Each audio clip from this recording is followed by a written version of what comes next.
The next election could make my next guest, Angela Rayner, the Deputy Leader of the Labour Party, of course, one of the most powerful women in Britain. And in recent days, well, she's followed in the footsteps of the likes of Tony Blair, Theresa May, Nicola Sturgeon, by giving a very revealing interview to the fashion magazine British Vogue, and joins me now. It is so good to see you.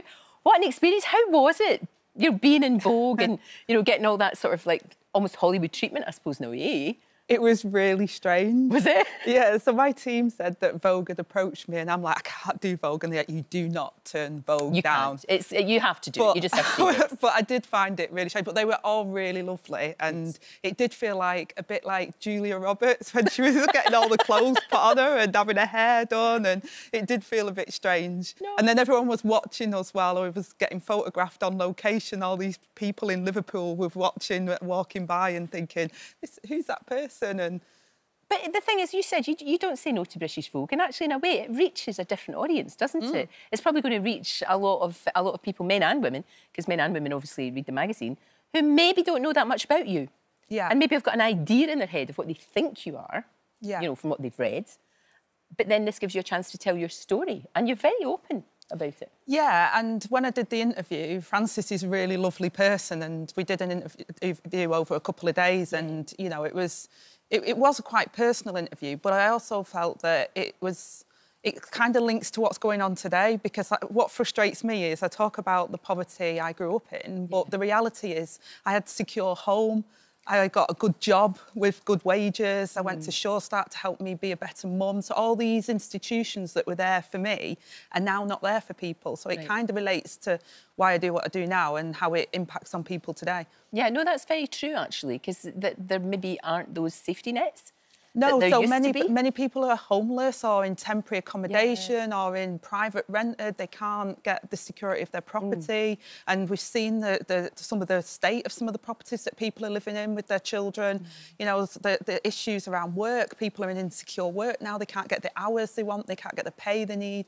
So a lot of those things that were available for me are not available today for people. And you were just a kid. I mean, you talk about it in the article, you're only 16. When you had your baby. Look at you there, for goodness sake.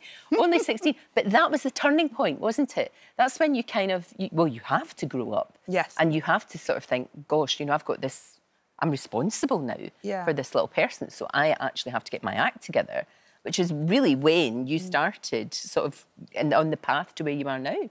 Well, before that, I didn't realise how little self-worth I had. I didn't understand that, and I didn't realise that the way in which I was brought up and the lack of affection had affected me and the way in which I saw myself. So when I got pregnant with Ryan, I wanted to be a mum. Yeah. I wanted to prove that I could do something right and I could be a good mum. So it gave me a level of self-worth that I never knew was missing before that. And it kind of then all stemmed from that, because suddenly I wanted to be responsible and I wanted to prove to people that I was worth something. I was a mum, I had a responsibility, so I took that really seriously. And my nana helped me. She had my son in the evening so I could become a home carer. And that's what I did. I worked nights in home care for a number of years while he was growing up. And you have to graft. And the thing about an awful lot of politicians now is that many of them do go from, like, studying politics at university onto maybe working in politics in Westminster. But you have had this life experience, and it doesn't matter what party you are.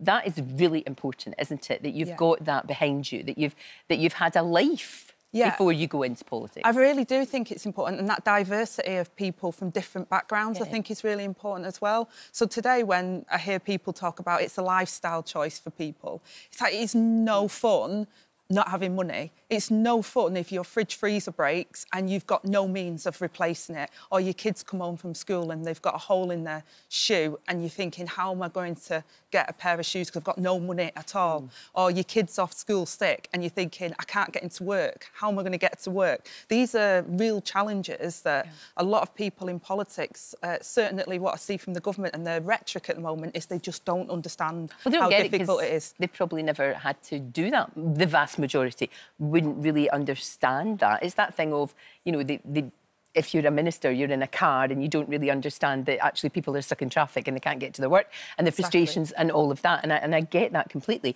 You could, sooner rather than later, you could be in government. You could be in government.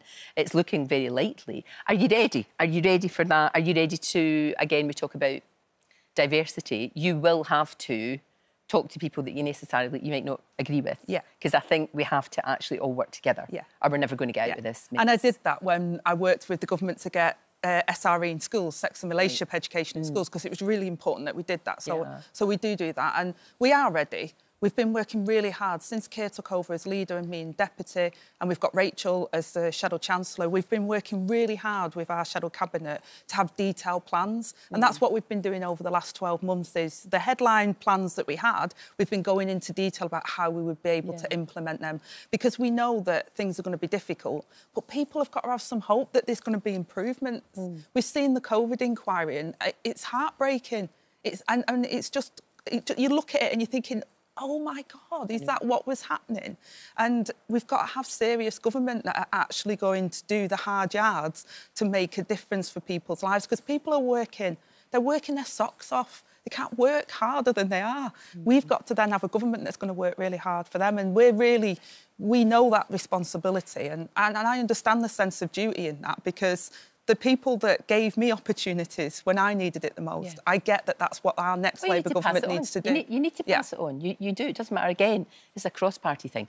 You need to pass on whatever you've learned and put the ladder down and let people up. Exactly. Politics is very bizarre just now. It's very, very strange. And I know that someone like Nigel Farage actually isn't in politics as such, but we've seen people like Matt Hancock, we've seen people going into reality shows. You know, we see him, he's on I'm a Celebrity just now. What do you think about that? Do you think, because I can, you know, we have had politicians going into shows like that saying, this is getting to a wider audience, in the way that you did the Vogue thing. You know, it's getting to people that might not know me. Yeah. But is it really a good idea? I mean, going in the jungle when you're a sitting MP, when you're supposed to be voting... I agree, that's not a good idea, because you're not voting and you're not then doing your job.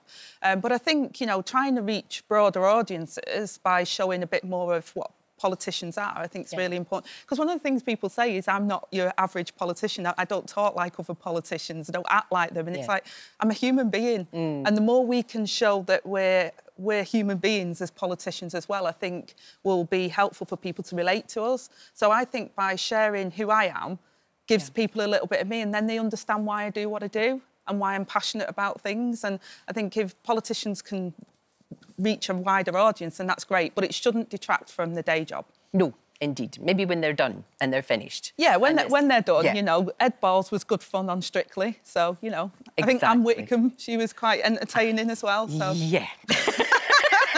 It's for another day.